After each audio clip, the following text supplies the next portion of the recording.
Muito boa noite a todos. Nesse instante, queremos elevar nosso pensamento, nosso coração a Jesus. Pedir a Ele que Ele esteja conosco nesse instante, que Ele nos visite, nos envolva com seu pensamento cheio de luz, para que possamos aproveitar esses instantes no aprendizado das lições divinas, que são trazidas até nós por espíritos amigos em páginas maravilhosas. No nosso caso, nosso querido amigo Humberto de Campos tanto tem trazido contos, apólogos e histórias para o nosso enriquecimento espiritual. Obrigado, Senhor, por essa oportunidade. Permaneça conosco, Senhor, nos envolvendo e nos amparando, hoje e sempre. Assim seja. Hoje nós vamos ler o capítulo 23 do livro No Roteiro de Jesus. A gente sabe que esse livro, as histórias desse livro foram escritas por Humberto de Campos, através, por meio da mediunidade de Chico Xavier. Então, o capítulo 23 se chama O Mancebo Rico, o Jovem Rico, né? E aqui ele vai contar uma história que uma outra pessoa, um outro espiritual, Simão, sábio israelita desencarnado. Então, ele tem um amigo, ele conheceu uma pessoa lá chamada Simão, não Simão Pedro, é um outro Simão, que também é israelita, né? Também é judeu, desencarnado, foi contar essa história para ele, para Humberto de Campos. E Humberto de Campos conta essa história para a gente, né? Então, a história começa assim. Efraim, filho de Bunã, era um chefe prestigioso dos fariseus. Fariseu é aquela seita, né? Aquele grupo de pessoas que estudava muito os textos sagrados, né?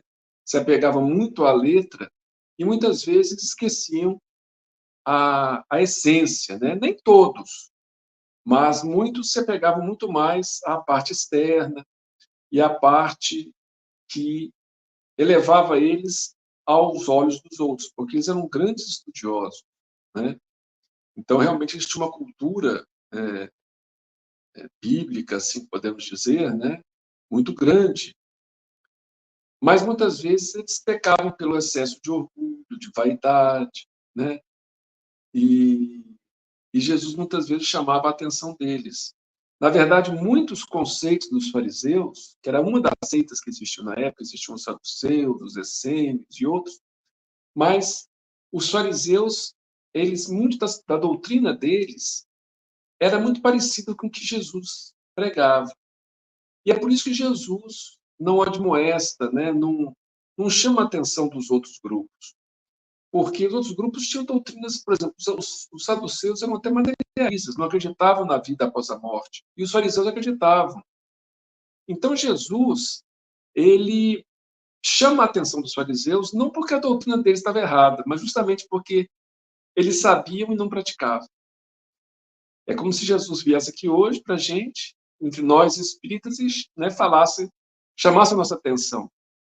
Né? Que nós conhecemos muito do que se deve fazer, de como devemos nos comportar, como devemos ser, mas, às vezes, muitas vezes, só da boca para fora.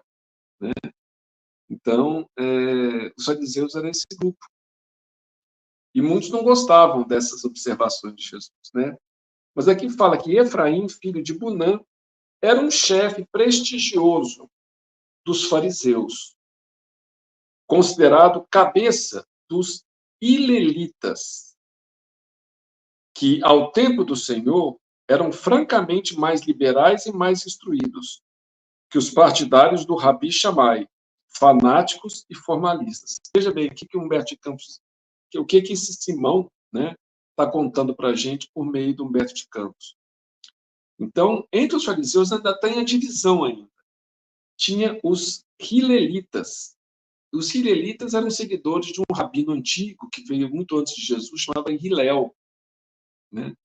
Então, o Efraim era considerado um dos cabeças dos hilelitas, desse grupo de fariseus, que era mais liberal, mais instruído, inclusive, do que os partidários do Rabi, né, de outro líder espiritual, de outro mestre, Rabi Shammai, que eram mais fanáticos e mais formalistas, mais apegados só às formalidades. Os hilelitas, os seguidores de Hillel, eram mais liberais, eram mais inteligentes, mais estudiosos, né?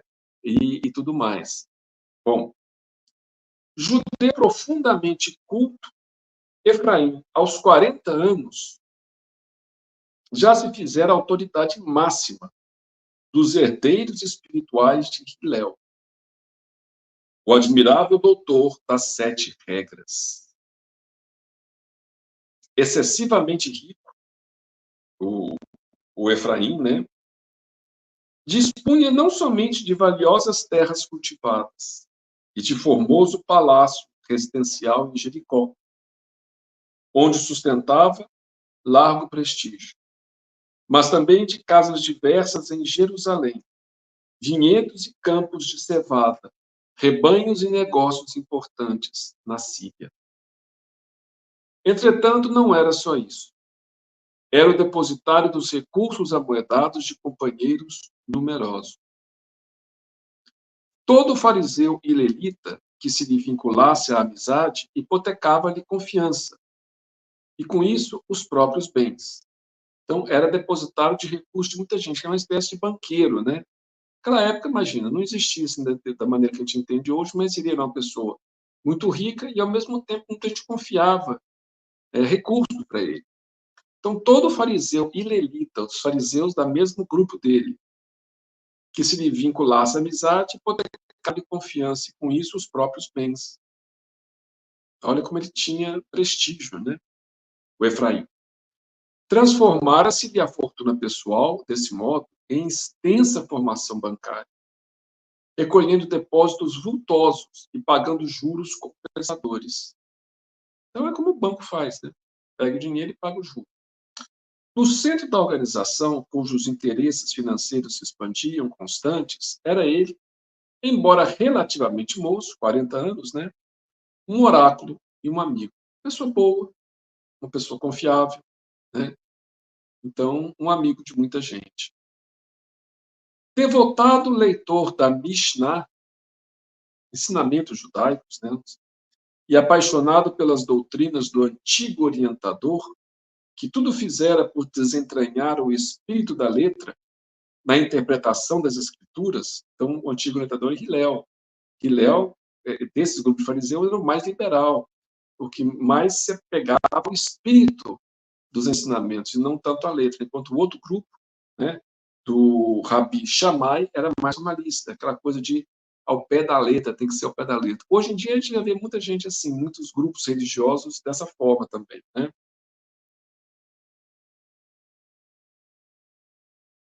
Me perdi um pouco aqui. Efraim ouviu com imensa simpatia as notícias do reino de Deus de que Jesus revelava portador. Assinalando o ódio gratuito com que os fariseus rigorosos investiam contra o mestre, mais se lhe exacerbou o desejo de um contato direto. Veja, ele era um fariseu, inclusive um importante líder fariseu, mas ele gostou do que quando Jesus viu. E o fato do outro grupo lá, dos mais rigorosos, né, não gostarem de Jesus, ele ficou mais curioso ainda para conhecer Jesus, né? O mestre Nazareno falava de amor, concórdia, humildade, tolerância. Operava maravilhas. Trazia sinais do céu no alívio ao sofrimento humano. Não seria ele, Jesus, o mensageiro da suprema união? Desde muito jovem, sonhava Efraim com a aliança de todas as crenças do povo de Israel. Então, ele via, né, o povo de Israel dividido em várias facções, ele sonhava que todos pudessem se juntar, né, e se reunir numa crença só. Que é uma ilusão, né? Porque cada um tem a sua maneira, a pessoa acredita, acaba acreditando muitas vezes naquilo que ela quer, né? Aquilo que lhe cabe melhor ao coração, à sua maneira de ser, digamos assim. Nem todo mundo está preparado para conhecer a verdade e seguir de fato, né?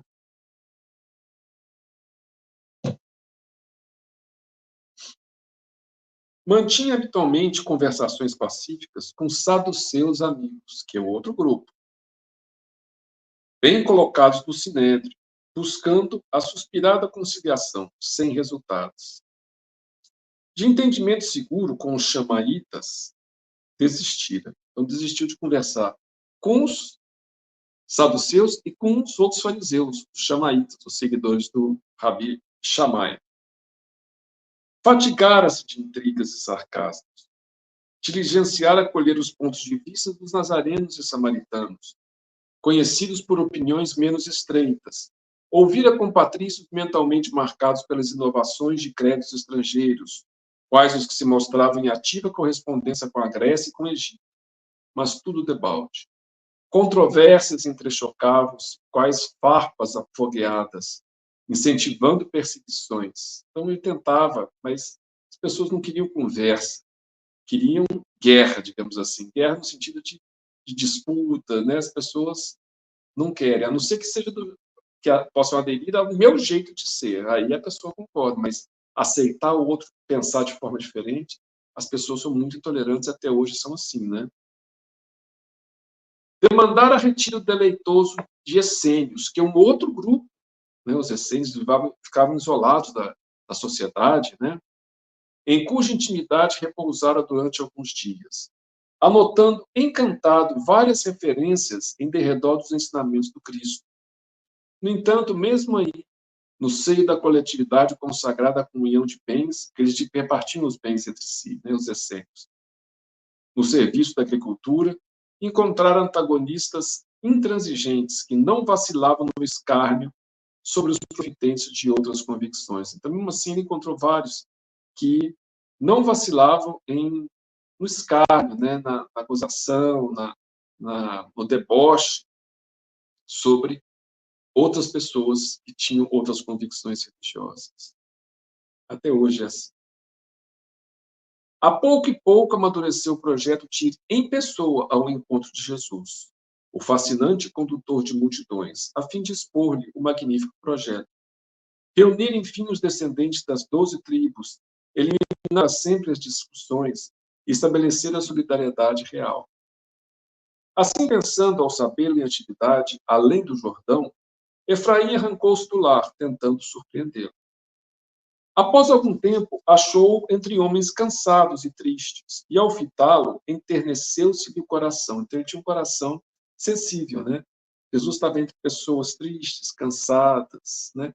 E ao vê-lo, ele tocou o coração dele. Como que tocado de luz invisível, olhou para si mesmo e envergonhou-se das joias que trazia, conquanto adotasse, naquela hora, a indumentária que lhe era comumente mais simples. Então, para lá, para conhecer Jesus, botou uma roupa mais simples. Mas mesmo assim tinha joias, tinha coisas, né? Quando viu aquele povo pobre, miserável, sofrido, ele ficou até com vergonha de si mesmo.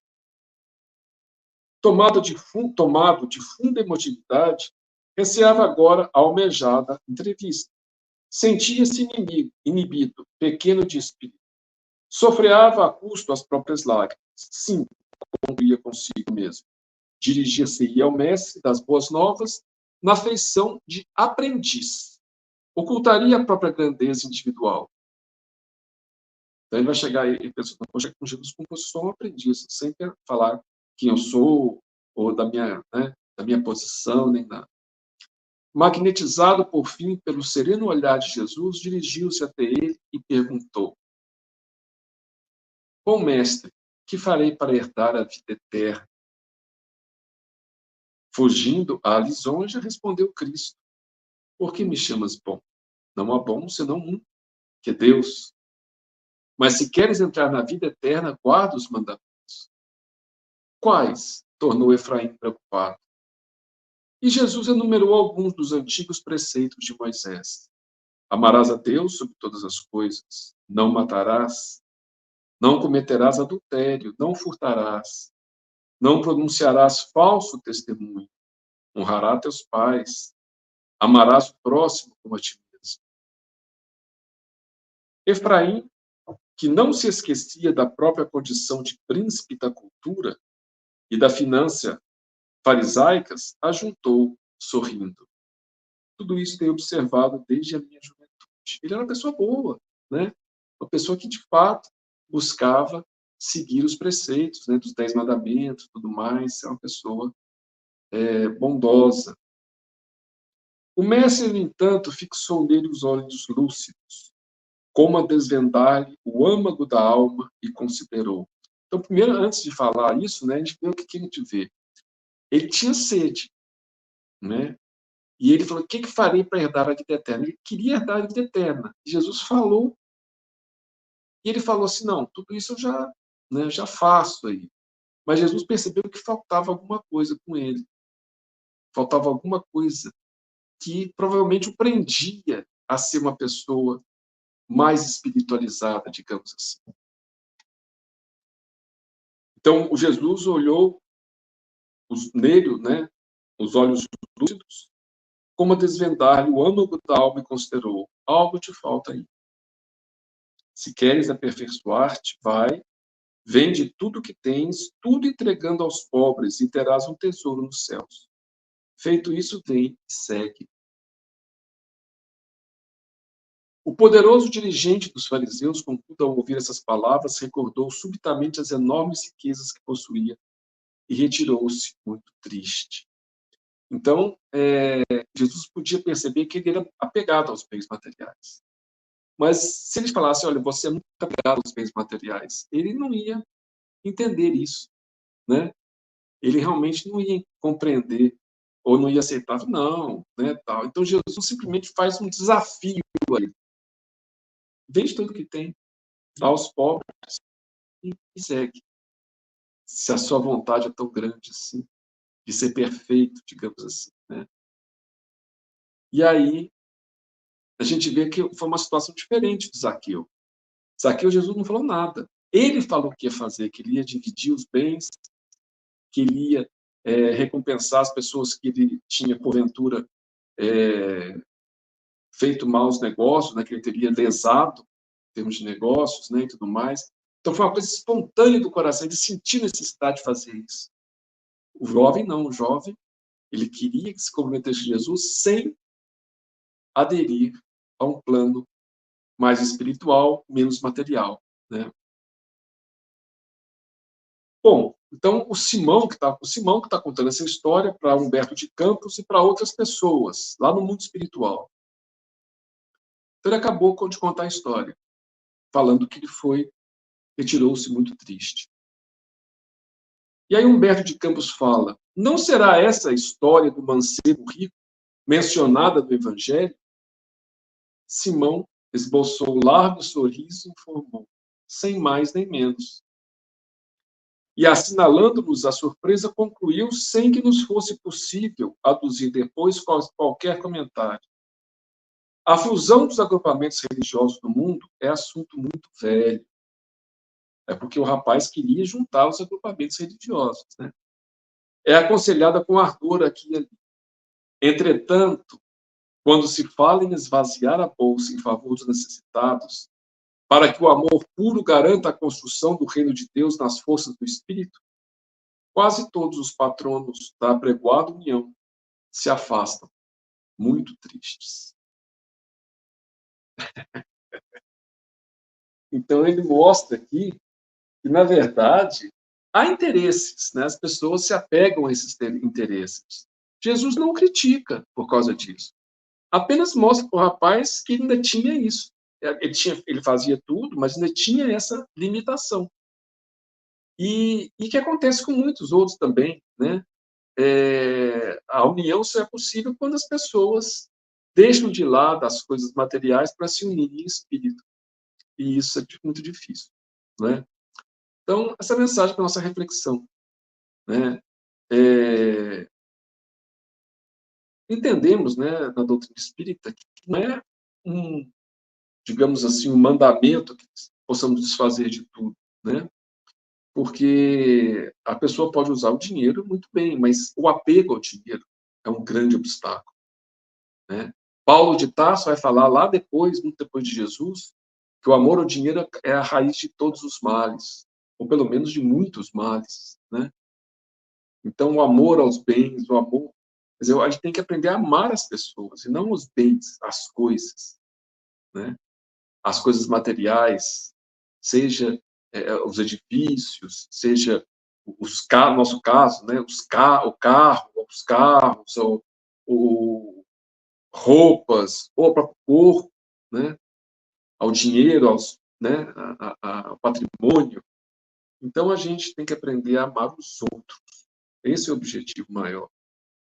E a gente tem que se realmente desapegar e procurar usar os recursos da melhor forma possível em benefício de todos. Então, meus irmãos, queremos agradecer a Jesus por essa oportunidade que nos deu, pedir a Ele que nos abençoe, nos ilumine, nos fortaleça, abençoe nosso lar e que possamos meditar se podemos começar a desfazer um pouco dos bens que temos em favor dos nossos semelhantes. Que seja uma roupa, que seja, mas conservada, né? Algo que dê para ser usado ainda, um sapato, que a gente possa começar a se desfazer e a vida da gente vai ficar mais leve também com isso, né? Dentro das possibilidades, que a gente possa contribuir com a ajuda aos nossos semelhantes. Então, que Jesus continue nos abençoando, nos orientando e que possamos ser dóceis aos seus ensinamentos e ao aprendizado cristão. Muita paz a todos, que o Mestre nos abençoe sempre.